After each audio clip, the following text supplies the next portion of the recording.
I'm back here with Annabelle Peaks to the Porn Stars Are People podcast. We're gonna act as if the first half of the episode didn't happen. We took a little pee break and and we had a little technical difficulty. 3 batteries. Yeah. Yes. I think it's all gonna work out in post. But this is my favorite thing when people just go, "We'll fix it in post." But so I'm here, Porn Stars Are People podcast with Annabelle Peaks. Fresh start to this episode. Thank you for being on this. Thank you. We're talking about some things. We were talking about Oklahoma. We were talking about South Africa. Yes. What's your favorite place to go? Be anything, like to go we're in be Vegas. anything? Yeah, we're in Vegas now. Like, where? If you actually get an opportunity not to work and do a thing, where would you go? I would go rock climb. No shit. That's what I would do. Are you good? Yeah. Can I see? Do you have like calluses on your hands? Not right now. And Don't I you rock have climb big with hands fake. for rock climbing? I don't know. No. No, we did that Here backwards. There we go. Right? I think yours was a tiny hands for rock climbing. Hold on. Are you okay? I was like, are you faking it? No. Okay. No. Here's what I have. I have a giant palm and Okay. tiny fingers. Okay. So Yeah. it doesn't really matter in the end. Okay, I have way too long of nails. Yeah, So that's I not always gonna work pop out. them off. They break, but I figured it out because I love to rock climb. Yeah, so no I will shit. rock climb with fake nails. And, No shit. And it's harder, but Yeah. it's not doable. Yeah. Well, So listen, there's people running with no legs. So exactly. It's like This is my handicap. Yeah. So we gotta deal with all the things. Yeah. We could make up an excuse like, no, I have nails, not gonna do it, or you could figure it fucking out. get in there and That's rock right. climb. And you then know? once in a while, I have to go to the nail salon real quick and fix it up so that Yeah. I can still shoot the next day. Yeah. But I love to rock climb. Like, that's my thing. No shit. So you can go to the fake rock climbing walls Yeah. and do that kind of stuff. I love to boulder, so you don't have to have all the tethers Yeah, and everything yeah, like that. yeah. You just climb up and around and upside down and fun stuff like that. That's crazy. And for girls, it's not all really about strength because I'm not, like, super strong. Yeah. But I'm really flexible. Yeah, I'm really yeah. bendy. Yeah. So that means I can, like, put my legs Once in you the right get your places. legs involved, and, yeah. and your legs are where all the power comes from. Right, so I right, really right. love to do that. And Yeah. every once in a while I get to do it outside. And like in LA, there's like actual in the valley, like Yeah. the edge of the valley, there's actually areas where you can rock climb and So hike we could and stuff we like could see that. you like and climbing on the Hollywood sign. that would be so That'd be fun. cool. I did, but that's interesting because while I was in South Africa, I was going. So I did a gig like 4 hours in some direction, and as we're driving, there was like this mountain, just one mountain, and it was like all rock face stuff. And I was just looking at it, and I was like, that mountain is calling to me. So but do I have you no, rock climb? I have no skills. No, Oh, I've never okay. tried. I don't. Maybe I'm fantastic. Maybe. I've Maybe never I'm tried. fantastic. I could be, I'm just going to say that I it's am. possible that I'm the best rock climber that ever lived, but I've never done it. I There you hike. go. I used to hike as a kid. We never. We didn't adventure. How strong are your hands? I've taken up pull-ups in the last 5 or 6 years, so Okay. I can hang. And I'm like almost obsessed with the idea of trying to be on American Ninja Warrior, which is all grip strength. No way. Yeah, I totally love that I show. decided in my mind that it is in the realm of possibility, but Very, I very don't nice. know what to do next. You know what I mean? You ever done that? You're like I'm going to do this thing, and then that's it, and then you don't have any other plan. Correct. No, I've that's where seen I'm Ninja Warrior, and they like jump from thing to Yeah, thing, yeah. and then if they fall, they like smash themselves into some padded thing Yeah. before like falling 20 feet. But and it seems like everything is hang on or pull yourself up. Yeah, there's it not a does. lot of leg stuff. That's true. I Yeah. do see that. Or sometimes it's like you have to like run, and then you like have to run up a straight You go up wall. the- yeah, But you it's go up the so wall, you cool. have to grab it, yeah. You still have to grab it though at the end. Yeah. Yeah, you're right. I You couldn't do that. I don't have the arm strength, but. I think you got it. It's you boom and then you leg up. Yeah, and then you just like grab your If you- heel, you You heel hook. flex up. You heel Yeah, hook. yeah. There you go. You got this. You got this. Well, what's interesting is this is my favorite part of the show actually is so sometimes you wait and they go on break and they come back and they go, well, we were going. Now you've watched the whole episode. Not one person has finished the course. And like, while we're on break, 3 people finished the course. That's and right. they don't show those people's stories. They don't? So like with my luck, I'll finish the course and they'll just be like, this guy named Dan did the course. And because the whole goal, especially at this day and age, the whole goal is to get, you can get famous for anything. Anything. That's right. And then have that help your brand. And Exactly. It's like, so you it's need like the social media kick Yeah. of I was just on TV and this is what happened. American Ninja Warrior comedian. That's Boom. right. Boom. Check out More his people would go. podcast. Yeah, I know. Right. More people would go to that just because of that. Right. But now, so it's like you could honestly boost your porn sales by being the American Ninja Warrior Exactly. porn star. Exactly. There's all kinds of things you can boost your porn Yeah. star sales on. Yeah, Yeah. I do it all the time. Anything I can. So. So it's a fun little show. Yes. I will be on that show. You will be on that show. I don't know. Probably not. I probably won't. Probably not. I'll probably never figure it out. Come on, even if you went and then failed, then you would be the I think attempted. You almost have a better. Well, that's the thing is I need to come up with a story. Like that's the thing. You need the angle. Yeah. And so I got to figure out what my angle is. And my angle is not feel bad for me. I interview porn stars. That's definitely not the angle. What? Why should people feel bad for you because you interview porn stars? That's what I mean. People should be like, "Oh my God, you have the best job ever." Right. So that can't be my angle. But so I got to think of a better one. Yeah. Yeah. So what if you had like on the sideline like porn star cheerleaders going rah, rah, and they're bouncing up and down and you see the boobies shaking and they're in their tiny little outfits. You're my PR manager now. That's brilliant. Yeah. Of course, that might take some of the limelight off of you. They're going to be like, boobs. I'm fine what? with that. Excuse I'm me? fine with that. And then they're going to be like, he completed the course. And then you're going to complete the course. And they're going to be like, but over there are some boobs. Well, I'm just going to get the shirt. # porn stars or people on the shirt, and I still win. There you go. Yeah, that used to be the old move. So when I was first figuring out how to monetize comedy, I was working for a bunch of these promo companies, and they kept being this thing where they would just basically there was a 5-year period where they would just hand you a T-shirt. And you go to Good Morning America, and you just go on Good Morning America with the T-shirt. Correct. And there was like dozens of companies that was like, no, that's what marketing is now. Exactly. We just give you the T-shirt, and that's it. That's all you got to do.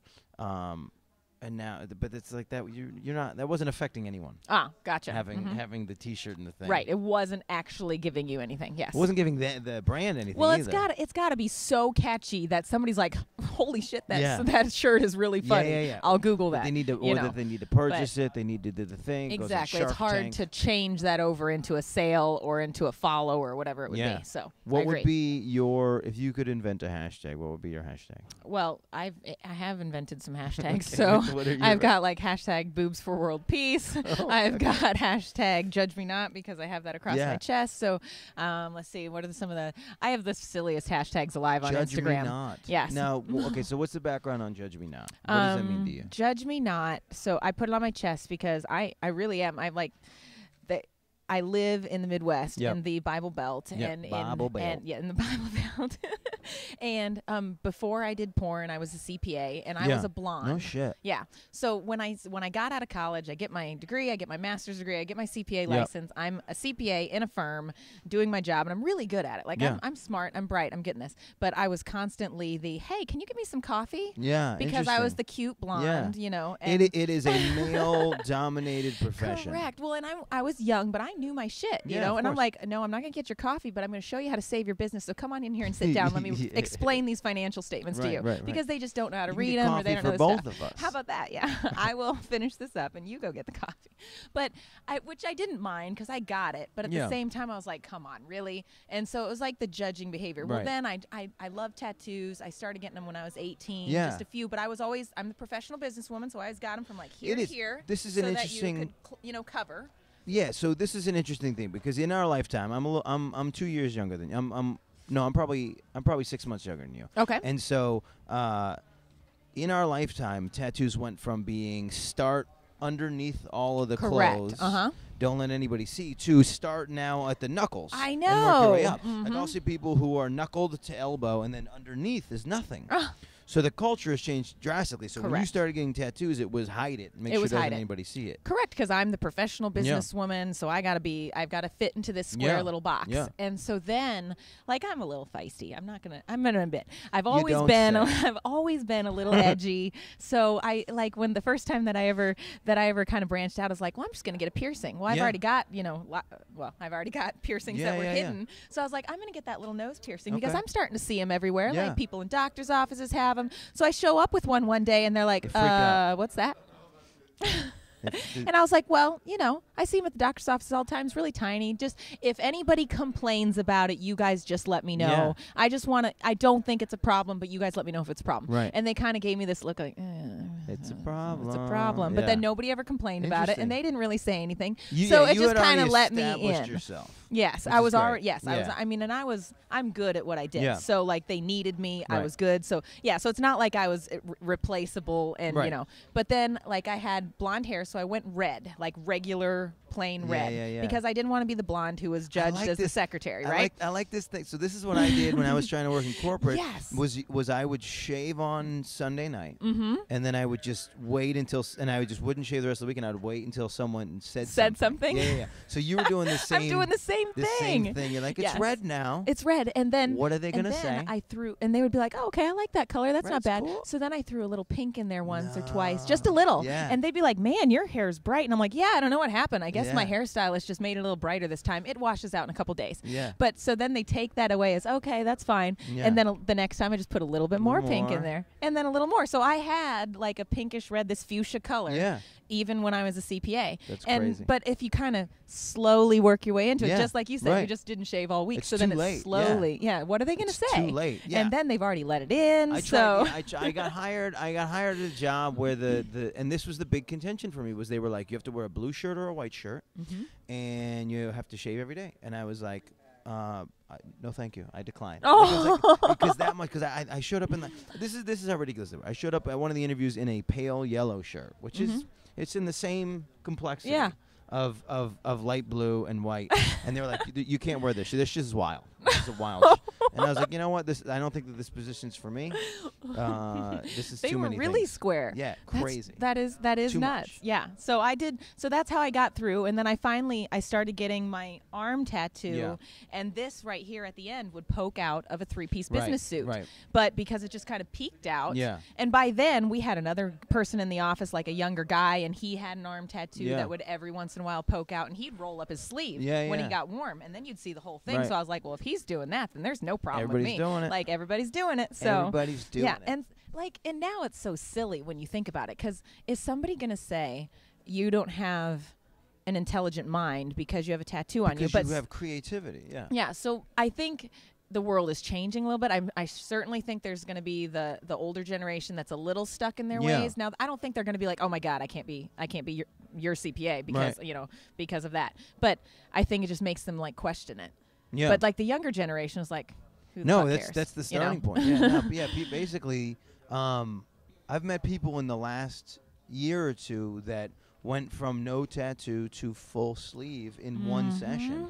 The whole concept of tattoos with social acceptance has completely changed. I do agree with that. And there's something cool about it. I mean, and then you're in Oklahoma. You see that basically that's the culture of Oklahoma is basically people with arm tattoos all throughout, and it's every sector of life, from a coffee shop all the way up to corporate. Corporate America, ad agency and such and so forth. So it's we've gotten to that point. So then that brings me to the next natural progression, which is especially because our lifetime. So I would say we're not that we're old, but we have a clearer vision of where things were than some people who come into this industry at 20. Sure. Do you think there's been a significant change socially in porn acceptance? Ooh, I would say generally speaking, some. Yeah. I would not say complete, but I would say some. Because it used to be the only place you saw a tattooed girl in porn was Burning Angel. Right. That was it. They were kind of the ones who made it, and they were and then there were one or two girls that were like Bonnie Rotten was a real no name, and Joanna Angel was a really no name. And then there were a couple others, but it was like there were a couple others. They didn't have names or whatever. But that was really where well, you know what I mean? How people are just like, and then there's a couple others. But now there's lots of big name girls, and even there's some big name girls that have one or two. Yeah. And then there's the heavily tattooed group that's still that's become a complete genre. It has. And you're speaking on tattoos specifically, but let's speak. I'm talking about porn and the acceptance of porn in the culture outside of tattoos. Yeah. Oh yeah. I would say that's even more acceptable. I hope it's more acceptable because, I mean, it's natural to want to have sex. Yep. And porn you don't predates always everything. It does, and I wish it was a little more accepting, because as a porn star, I still get the judgmental of, oh my gosh, you must be a druggie, and you must be stupid, and you must some be. Of that old stuff is hanging it's still around, there, right? but it's less. And I honestly hope that I'm a good example of what that's not always true. Yeah. And I hope that I portray that I'm the intelligent, I'm older, I know what I'm doing, I'm a businesswoman. So I took that instead of, oh my God, here I am, a porn star. That's for sure what I'm taking from this thing is that people now are very savvy in cultivating their brand, cultivating the product, and making sure that they have ownership of it. Correct. I think that was the initial problem, was sort of the only way in was through these 6 or 4 gatekeepers. Correct. And you had to do some things to get on the way. And they were like, look, this is just the way that it is. Especially in the wake of this Harvey Weinstein whole scandal of across Hollywood, we're seeing how crazy it was. And it's sort of like that was probably the norm. Right, yeah. And especially in this industry, because it was a taboo place.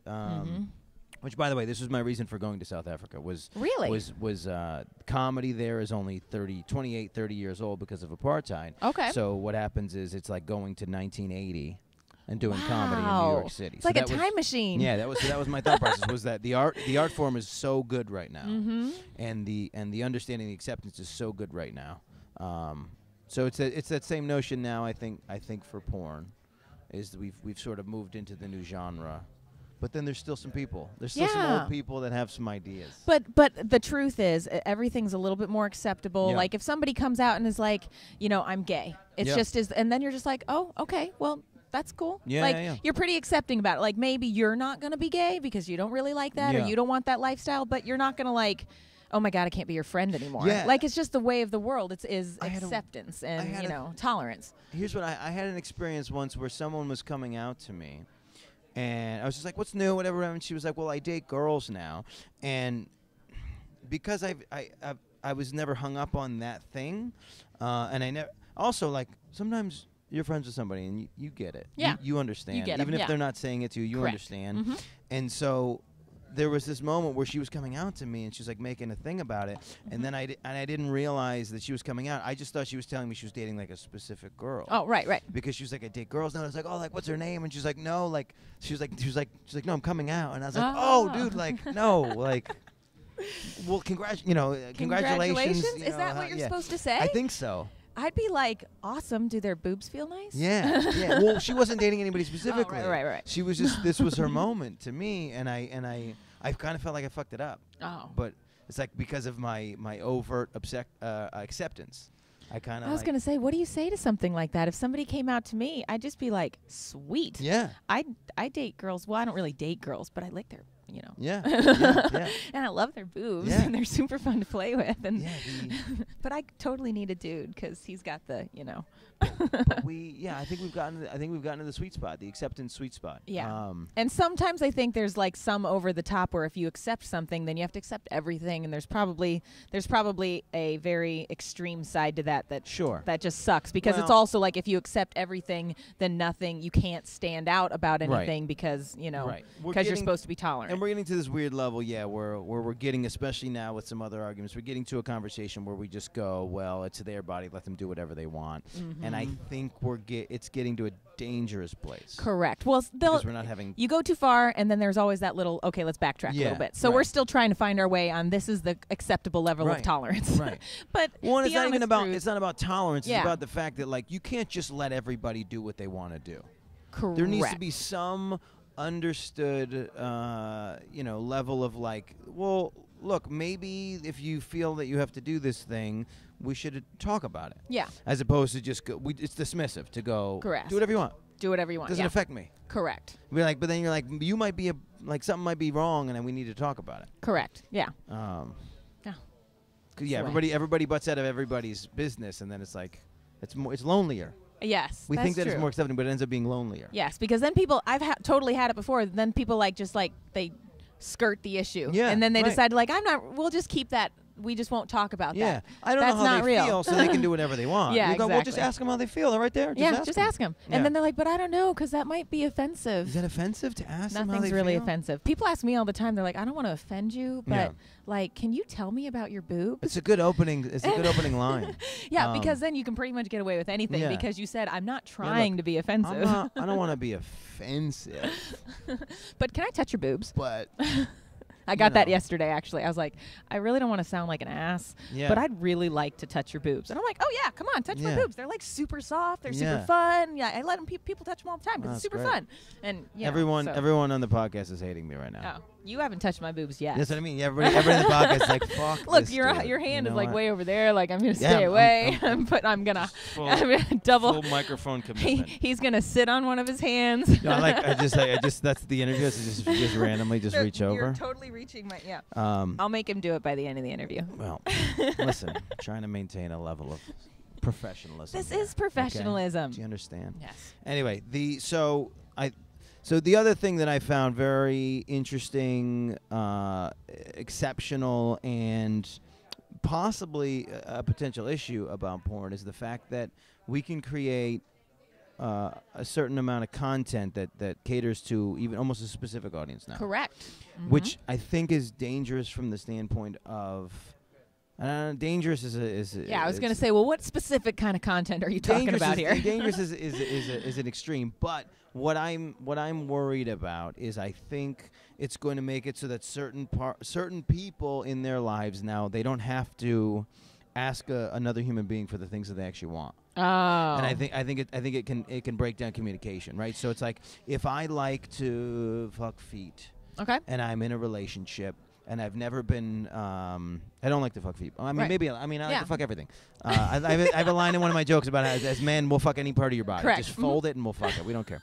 But if that's the thing that gets me off, and then I don't want to ask my wife for that, and I can order the video, and then I never have to have a discussion awkward about conversation, possible awkward conversation. Yeah, which brings it back to the thing. It's like just let everybody do what they want, but it's like no. At some point, you got to sit your wife down and go, listen. I really like this. You're my wife, and I'm attracted to you, and I'd like to fuck your feet. Yeah. And I think we're getting away from that because we can purchase what we want without having a discussion. Yeah, you should definitely have that discussion with the people. Like in porn, that's the first thing you do when you meet somebody on set. Right. You literally it's like that's the very first we're gonna do this thing. This thing. And I think that's what relationships should be. It needs to be. I almost wish relationships were like, okay, what's on your yes list, what's on your no list? Because I kind of like to be choked, but I don't want to be choked till I'm like choked out. Right. And there's like a thing to it, and I don't want to be choked and like degraded on you. You know, you fucking take this now, bitch. Right. You know, like I don't want that at all. Right. Like that's on my no list. But I like it in like the lovingly way. So you should have that discussion with your person. Exactly. Right. And that's what we do on set. They're like, what's on your no list? And I'm like, can I grab your balls and pull on them really hard? And they're like, no, that would hurt me. But other guys are like, pull on them harder. Pull them, yank you know, exactly. So everybody has their thing. So for me, they're like, you know, what do you not like? And I'm like, don't slap my boobs.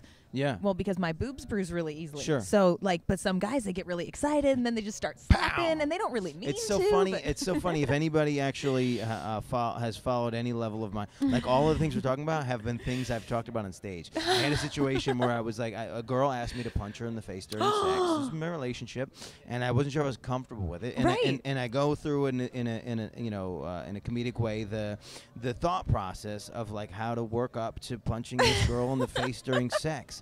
And one of the initial thoughts was like, I got a baby step. So for my first baby step, my thought process was I'm going to punch her in the tit.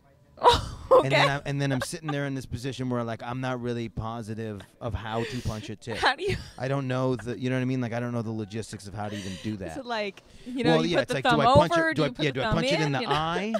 Do I uppercut it? Like this becomes an issue. But I totally agree with you. And at the beginning of this year, I was in a situation where I approached an open relationship. And you say open relationship to people, they hear fuck whoever you want. And for us, it was about spelling out exactly what is acceptable. Right. With me being gone for 3 to 4 months at a time doing comedy. Correct. And what we're both comfortable with. And I think we made further ground on what we both are comfortable with by having that conversation than I have at any other point in my life. Correct. Well, and I would rather have that conversation with my man if I knew he was going somewhere, we weren't always going to be together, and have him say, you know, I have needs, and every once in a while, I just kind of want to have sex with somebody. Yeah. And, like, there's something about the me about right. that. Yeah, talk to me about that. It doesn't mean I'm necessarily okay with it, but let's have the conversation. And then I'd be like, well, I'm not really okay with you doing that, but But you can watch porn. Yeah. Well, there you go. Right, so now right, you then, don't yeah, have then- to feel guilty Right. about opening up some porn site, whereas Then you maybe get some to married that- man is like guilty as nothing He's- else because he's got his little- never he's locked had. room. Yeah, he's never had that conversation with his Right. spouse, and like have that conversation because you don't know how open-minded she is. Yeah. You know. Also, and this is the thing we learn, especially in our 30s, is that the complexity of sexuality is huge. So the things that I was attracted to at 20 and at 14 are drastically different from the things that I'm attracted to Agreed. at 35. So, Agreed. like, you could wake up in your 30s and have been married 15 years and then just decide today that there's a thing that I want to do. It wasn't part of our relationship, Exactly. but it should be now. And can we talk about that? Or, I mean, if Right. you're in a relationship, you should be able to talk about anything, right? right. So be able to have that conversation and not be like, oh my God, I'm so embarrassed to say this, Right. Well, but we, I like we feet. repress it. We You know, get it, what- and we get it further and further away, and it becomes it becomes a problem. And then what's worse? Having your wife find you in the garage with like a foot doll. Yeah. Or have to ask her over Exactly. a course of a couple conversations about whether or not you can come on her toes. Yeah, you know? exactly. Well, and one of my favorite things to hear is when, especially here at AVN, Yeah. and you see couples come Right. in. This seems super That is healthy. amazing. This seems super Super healthy. Yeah. And they come in here and they are all for their husband getting a picture with their favorite Yeah. porn star. And They're sometimes all the about girls grabbing a even more dildo hyped. from the Yeah. thing. Yeah. And all the girls they're super excited to be Yeah. there. But when they say we watch your scenes together and they are so fantastic, I am like, good on you. Yeah. I wish everybody did. That's the reason for to do this. Yeah. You know what I mean? Exactly. I was It's, like, totally let me be the third party Yeah. in something that makes you guys go wild and nuts. I do think So. I do think that people in this industry especially do appreciate the thing. And nobody in this industry that I've met is like so vain and arrogant that they just like sit in a room and are like, oh, people are jerking off to me. Oh, it's so beautiful.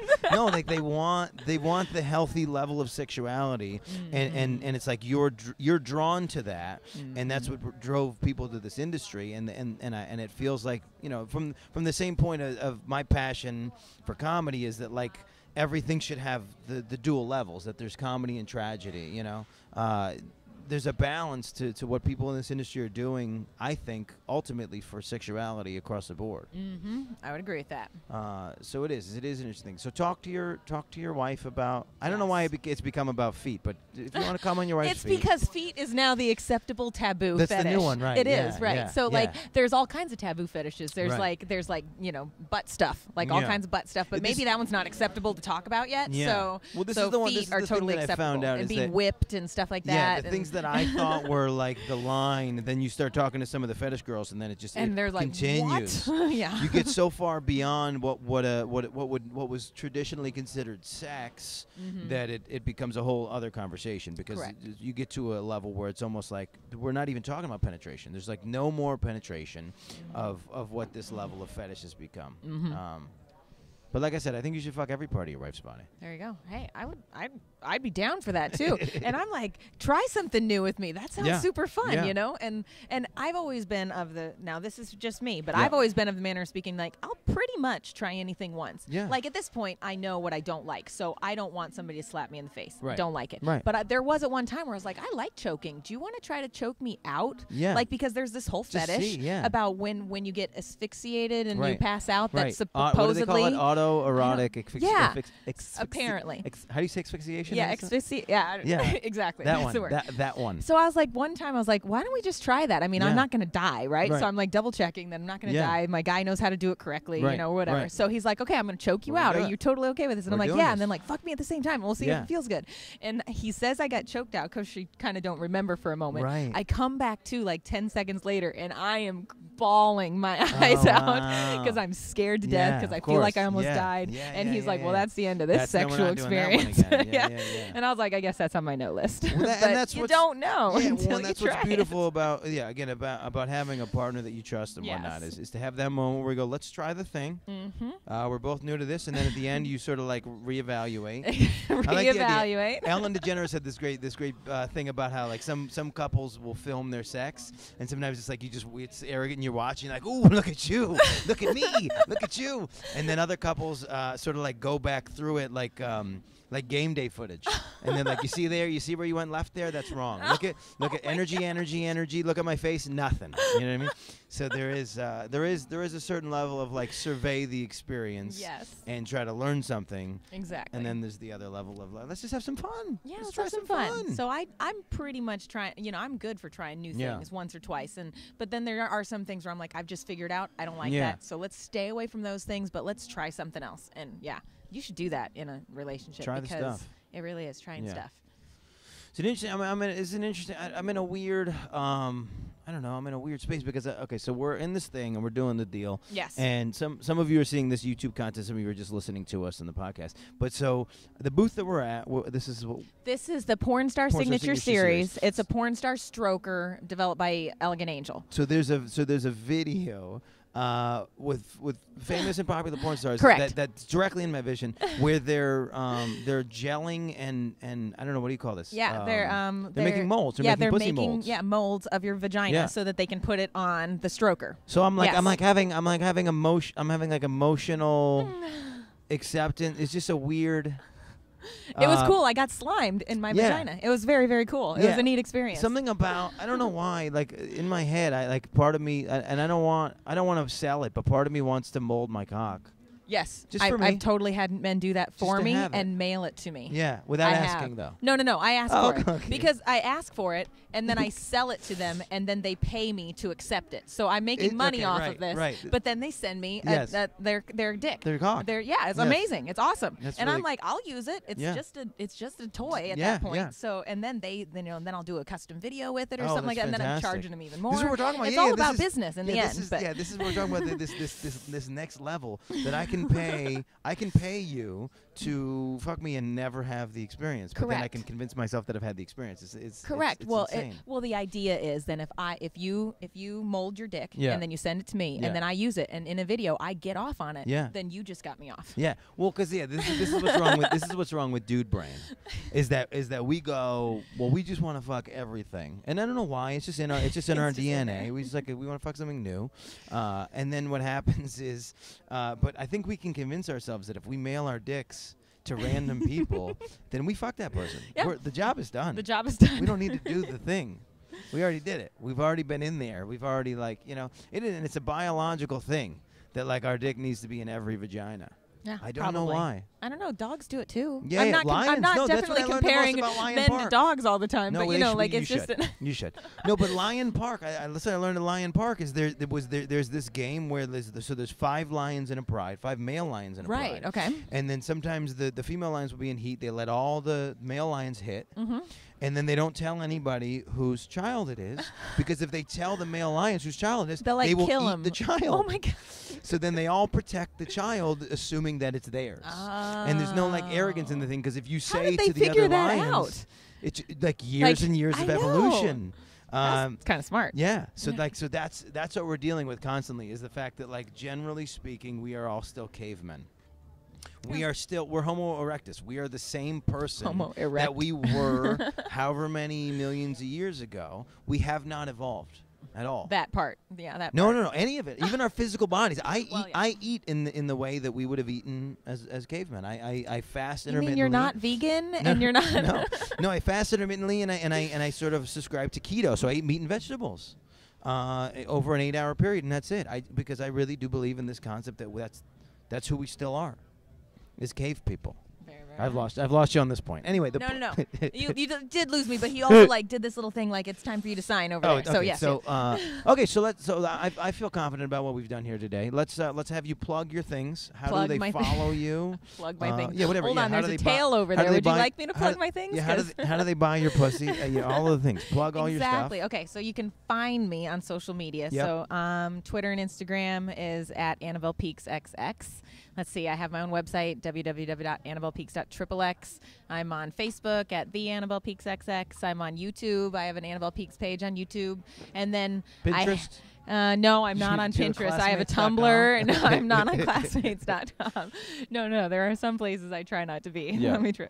Like Farmers Only. You might be able to find me on there, but if you find me on there, it's probably catfish and it's probably a dude. Interesting. So it's probably a dude. So if you see me on any of those dating websites, send your molded penis to another dude. Is the point. Correct. I mean, do whatever you want. Yeah. It's a level of acceptance in society now. Correct. But just know you're probably sending it to a dude. You're probably sending it to a dude. So, yes. And then the booth that I'm at today is the Porn Star Series Porn Star Stroker. That just released this month. And so it's not even available in stores, but it will be like next month. So if you actually want to fuck my vagina, you can buy my Porn Star Stroker. Correct. You said which parts? Which parts my vagina. Just your vagina. Just my vagina right now. Yes. I like how far things have come. Like I do another bit where I talk about how you can basically buy like a zombie mouth. You can.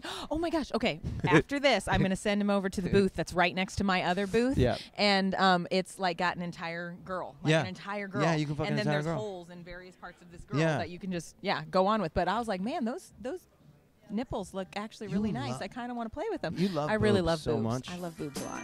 Well, thank you for doing this podcast. I appreciate you. Wherever you found us, we're on iTunes, we're on Google Play. So wherever you found us, we're on the other thing. We have some YouTube content today here. You can check that out. If you found us on YouTube, check us out on the podcast. We release a new podcast every week. Porn Stars Are People. Thank you to my guest, Annabelle Peaks, for being here. Thank you. It was great. Thank you.